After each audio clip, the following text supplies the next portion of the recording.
What is up, fellow mobile gamers? Guys, today we are going to be looking at my Game Week 4 team selection. As always, don't forget to like and subscribe, guys. We're trying to hit 1k subs before the end of the season. Also follow me on Instagram, Twitter and TikTok. First off, we'll look at the old team. Now guys, you can see the team does not look great. The fixtures in defence are not good. They're pretty much all gonna fail except maybe Gavardio, and Leon Bailey is not gonna play next game week. Let's be honest, it says 50%, but he's most definitely not gonna be playing, so we've got to get rid of him. Now some of these problems will sort themselves out, you know, some bad fixtures do eventually turn into good fixture runs, but yeah, let's look at the transfer options we were looking at in the transfer plans video before the international break. First off, we had the option of going from Bailey to Mitoma. Now, this transfer was kind of like, okay, I can bring in Mitoma for Bailey and hopefully across game week 4 and 5, playing home to Ipswich and Forest, he can get me some big hauls and hopefully that's worth keeping him into the harder game weeks which follow those two easy game weeks. The problem with this Mitoma transfer is that it's going to leave me with 0.3 in the bank, and with a few more problems in my team, I'd kind of want some more money in the bank to help solve them, but Mitoma's big hauls could be worth it, you never know. The next option was a bit of a different route. It's an option that's not as good. I'm bringing in Rodgers instead of Mitoma to, you know, get 1.8 mil in the bank, but also maybe get less points in the near future in the next couple game weeks. In return, I can solve problems a lot easier and be a lot more flexible in the future. So those are the two options I'm dealing with. The one I was definitely leaning towards a lot more was going for Mitoma, because playing home to Ipswich and playing home to Forest with some pretty good underlying data was very, very tempting. But then I looked to plan ahead and realised I would be stuck with some bad options for the near future also, which is why I have gone with transfer option 2 in the end, and I brought in Morgan Rodgers. Now guys, Morgan Rodgers did take a penalty for the under-21s playing for England in the international break. So, you know, I guess that slightly increases his chance for taking penalties for Aston Villa, and if he does, that would be absolutely insane.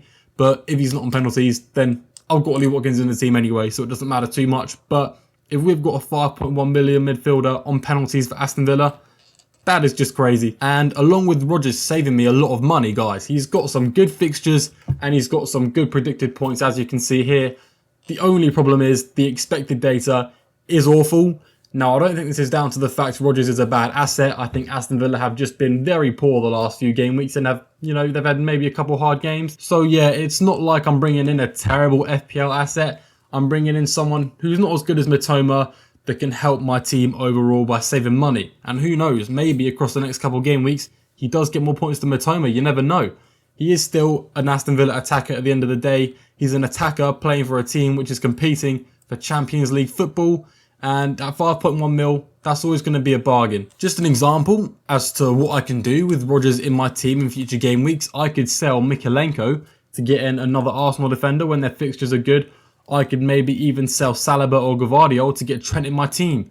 I could sell maybe Chris Wood to get Nicholas Jackson. I can make a lot of upgrades. So there's plenty routes and avenues to go down. Now I've got Rodgers in my team, so I'm happy with the move I've made. Let me know what you guys think of the transfer I made. Was it the right move? Was it a good option? Did I do the best I could with the cards I was dealt? Guys, feel free to let me know down in the comments. And without further ado, let's get into the Game Week 4 team selection. So yeah, let's just pull up the whole team straight away. No more slow fade-ins. Looking at the defence plus goalkeeper, Flecken, while he's playing away to Man City, could get 4 or 5 points with saves and maybe a bonus point. So I'm not too worried about that one. Last season, Flecken got a ton of points against Man City because he had like 20 saves across 2 games and an assist, which, let's be honest, that's not going to happen again. But it shows me Flecken could get a lot of save points. As long as they don't concede too many goals, he'll do me quite nicely. At the same time, I do want him to concede a lot of goals because Haaland is my captain. Gavardio, decent chance of a clean sheet. Saliba, while he's got a tough game, Arsenal can keep a clean sheet against any team in the league. The one problem is they have just got a lot of injuries over the international break. And Mykolenko, next to those two, is probably going to get 0 points again. But there's no point selling him for now for a -4 especially. I'm just going to wait because his fixtures do get quite good after this Aston Villa game. So I'm staying patient with him. He's surely guaranteed to get a clean sheet at some point in the near future. I mean, Everton got second most clean sheets last season. They can't have fallen off that much. They're just going through a rough patch. Now, this is the first time I am rocking a midfield 5 this season, guys. We've got Morgan Rogers in there, obviously the new transfer, coming in for Chris Wood, who was going on my bench. Now, Chris Wood is playing away to Liverpool. I don't expect him to do that well, but I'm always going to be rooting for my guy because he's been very nice to me these first few game weeks, so I'm going to like him either way. Along with Morgan Rogers in the midfield 5, we've got Amad Diallo, another cheap option at 5 mil. Now, he is a rotation risk, but I assure you if he does not start, there will be riots in the streets of Manchester. Yeah, and with Garnacho liking Ronaldo's post, criticising Ten Hag, Garnacho might be sitting on the bench again. But that would annoy me. Ideally, as a Manchester United fan, I would like Garnacho and Diallo to be starting. But from an FPL standpoint, as long as Amad Diallo is starting, I am happy either way. And playing Southampton, probably the easiest fixture you could possibly have. I'm hoping for a good haul from him. Now, Salah is in my midfield. Salah's effective ownership due to captaincy is probably going to be over 100%. As it stands, he's in my team, but I don't want him to do well. You never know, I could be wrong, and maybe his effective ownership is going to be below 100%, but I very much doubt it. Guys, along with Salah and the other 2 cheap midfielders, I've got Semenyo, who is looking to get his 4th game with no blanks this season. Even though he's only getting low scores, you know, he's not getting double digits. Someone only costing 5.6 mil, getting a return every week is very good value. So I've got high hopes for Semenyo. He is playing home to Chelsea. Now, Chelsea, they are a pretty good team and they attack well, but they do not defend well. So hopefully Bournemouth and Semenyo can come through for me and bag a couple goals. Hopefully Semenyo is involved in at least one of those goals. And the midfielder I have the highest hopes for is Eberechi Eze. Now, Eze, guys, is getting more predicted points than the likes of Palmer and Son, and he's actually 4th over the next 4 game weeks for predicted points. His fixture run is good, and he's very cheap at only 6.9 mil, not taking up much of my budget. Playing home to Leicester, you know, fingers crossed hoping he can get me another double-digit return. You know, with Elise gone, Crystal Palace don't perform as well, but Eze is involved in pretty much everything Crystal Palace do. So you can expect, you know, when you see a Crystal Palace goal notification, Eze is going to be in there somewhere, and if he's not, it's an absolute robbery. So yeah, big hopes for Eze, and you know, most of the midfield in general playing decent fixtures, even though they're all quite cheap. I hope they can get me some points. Now obviously we've got Haaland there at 15.2 million. He is going to be my captain.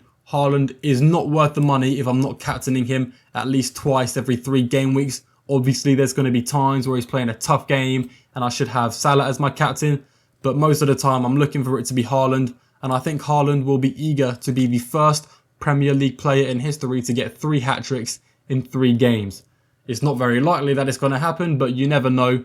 Man City are just insane. They're probably going to win the league again, which really upsets me. Hopefully they get a 60-point deduction, but let's be honest, it's not the most likely scenario. And finally, the last player in the team to talk about is Ollie Watkins. Now, he's been a little disappointing these first few game weeks. He's had a lot of expected goals, but he's not scored any of them. He's kind of been stinking out the gaff at Aston Villa, and he's apparently got a 75% chance of playing. Now, I disagree with that. I think he is going to play. He very rarely ever gets injured, and I think he'll be wanting to end his goal drought against an Everton team which look like they belong in League 2. So yeah, big hopes for Ollie Watkins. I'm hoping he can turn his form around. So yeah, the team as a whole, defence, bad. Midfield, while there's not a lot invested in it and it's a lot of cheap players, I'm hoping they can all get me at least a small return. And with the attack, I've got very, very high hopes for Haaland captain and Ollie Watkins playing home to Everton. Guys, let me know what you think of this team. You know, I'm not silly. I understand it's not the best team, but hopefully we can get a bit of luck. And after this game week, some better fixture runs, we can move on to better games and better times, more green arrows ahead. But yeah, guys, if you did make it this far, thank you very much for watching. You are greatly appreciated. I wish you nothing but green arrows in the future. And yeah, I will see you guys in the next video.